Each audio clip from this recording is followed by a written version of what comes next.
kalamay gikan sa Bohol, pwede na nimo buhaton diri.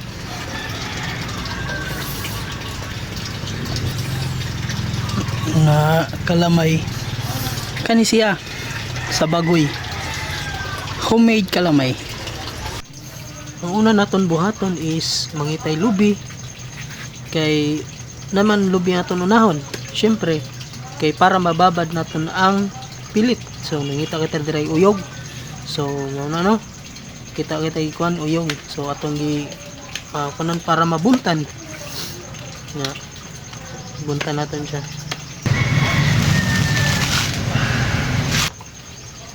Ya, buntan pagaman bunot buko na nimo.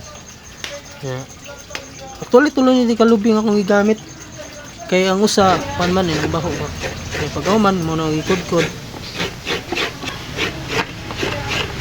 Pagaman naton gud guys sa ato nagibutang diri, no? Kay para makasugo na kita. Gyapon na on ra no. Mo na mga kinudkod. Kanya natay tubig diri gandam.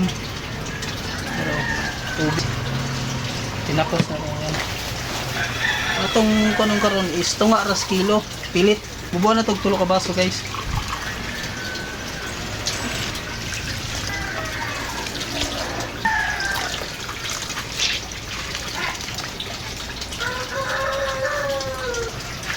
So atong libutan dere.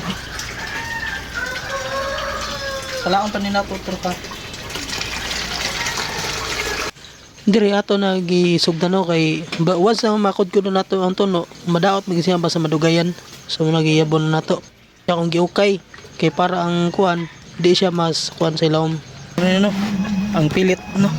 Na gibaba na to mga bisag 2 lang ka oras para goods na. Nya samtang nagbabata dito sa pilit ato nagilugit-lugit kay mao na itong gamiton nya akong gi-grinder. Ako ni siya gi-grinder kay parehaon ako pareha sa buhol gani nga sidlanan mao na siya. So ako nagipandar ang galingan. So na. Nya kung nakaabot kasi ni diri nga video, please paki-follow o share naman sa kaning kuan video. Paki-follow sa kuan. Salamat kayo kung nakaabot kayo dito ng video. Mo na yung texture niya, texture.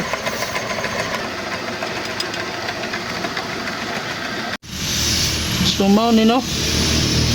Ang texture niya no. Pino guys siya. Kana bugos-bugos na. Kuan na siya muragarina na abi siya. Na pwede na siya guys pangkalamay. Okay. Sa cooking time, unahon nimo ang tuno. Ngayon ang tuno man. Kay para malunod na to ang muscovado sugar na unahon na to na sila guys. Kay mo na to nga latik. Damay.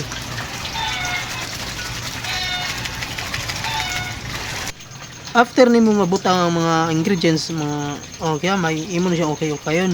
Kay kung dili mo kayon magtibug-ol man na siya, kailangan siya matunaw gud may mga latik. Pagkahuman gilunod na nato ang tuno. Mao na katong tuno nga pinaka-primero yun. Na siya.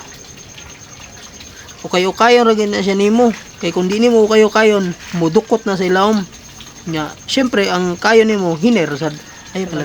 So mao na no after 2 hours after nimo ma-achieve ka nga texture, paundayan ang gid nimo siya ukay. Ay undangi kung tanong mo perfect na ang iyang kuan. Okay gid na siya kay kung imo undangan mudukot gid na siya. So makita nimo no. So mo na final para sa kuha. Depende na sa inyo kung unsa na tanaw ning bukal na siya. So nya kuha na nato no. Una na ako na video ang uban. So mao na yung finished product na to tanawa. Mao ni ang atong homemade kalamay. So kamo kung nakaabot mo diri video ha, sunan na ninyo ini. Kay lami kayo siya guys. Dili siya sakit sa tutunan. So kung naamoy nakatunan, just comment down below. Kung naapasad mo yung mga pangutana. So tara, mga pita guys. Kita ninyo na. Tanaw, sticky guys siya. Daghang salamat sa inyo pagtanaw. God bless niyo tanan. Bye bye.